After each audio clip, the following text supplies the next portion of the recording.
Hi and welcome to my first video Photoshop tutorial.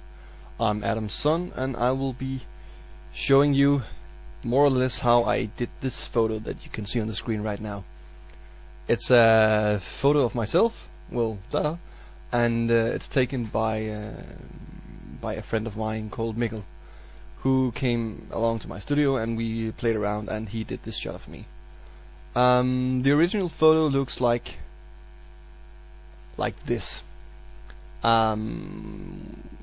It's actually a JPEG with a picture style on it, which has enhanced the contrast a bit, but that's about it. I've been wanting to do this this dispersion, this coming undone effect for a while. So I sat down and looked through some other tutorials and eventually figured out how it was done, or at least how I would do it. So what I did was that I did a cutout of myself, like this, as you can see here. Not that good of a cutout actually. Fast one, the hair is okay, but still some errors here and there, as you can see.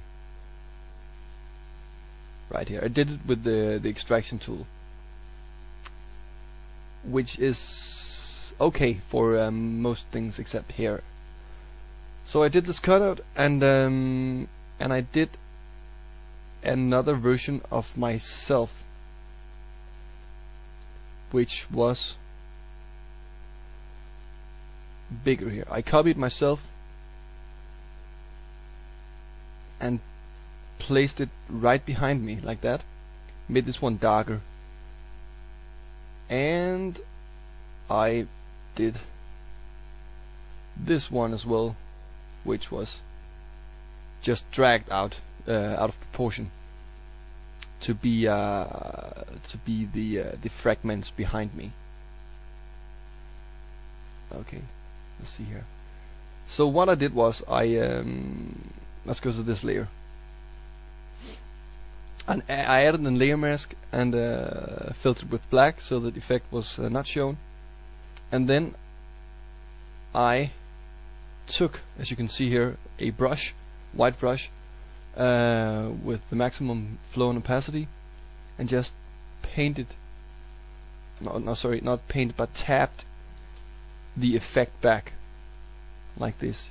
I tapped back the visibility of myself. I did this with varieties of different splatter brushes found online. You can find free brushes all over the place. But doing this gave me the effect of this dispersion, or this fragment effect. Okay, and I did this with the darker version as well, as you can see here. The darker version of myself,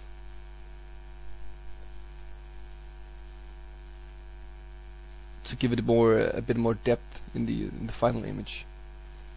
And this was myself. I did the opposite with the cutout version.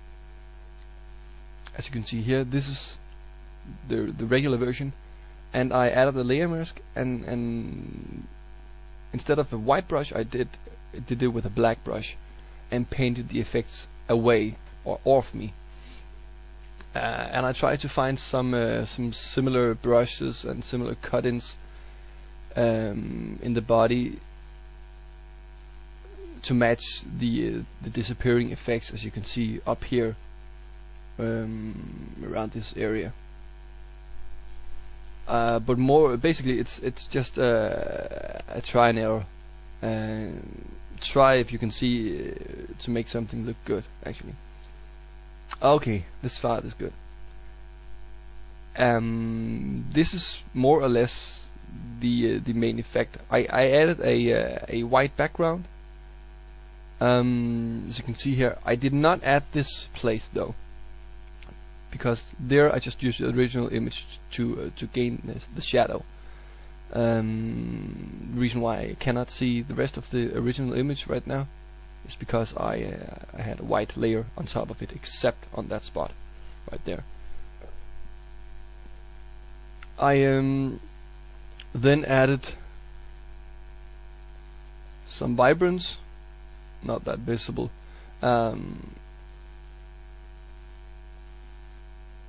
Some curves to make it lighter, especially behind me.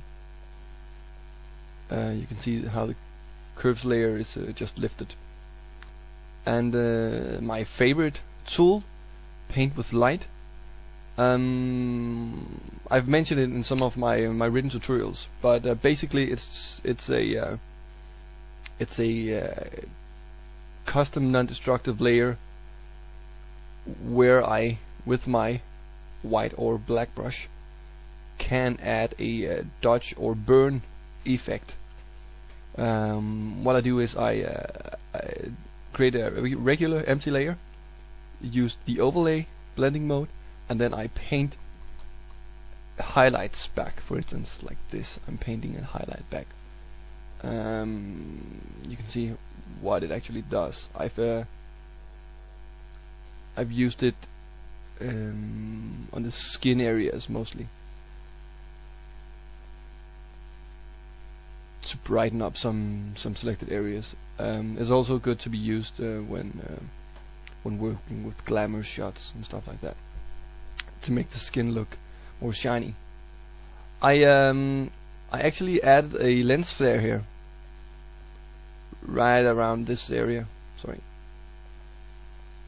Turn the opacity down to 15% instead of having it at max, as you can see here.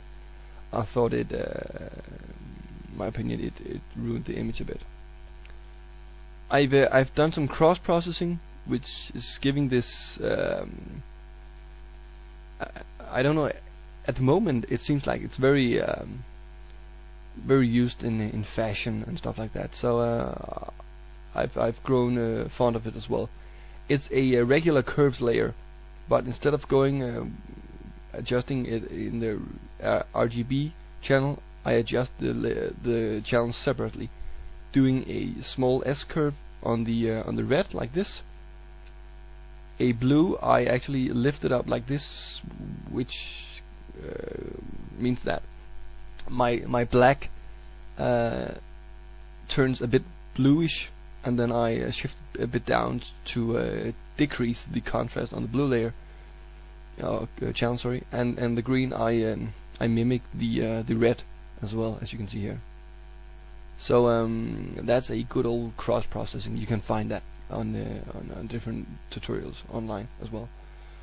On top I added a colored layer just to brighten up the whole image a bit. Put it on soft light and opacity on 23 or so. This gave it the whole much more brighter look, I would say. But that's basically it. Thank you for listening to this video tutorial and watching it as well. Feel free to come back to my blog and see if I've uploaded some new. I most certainly will.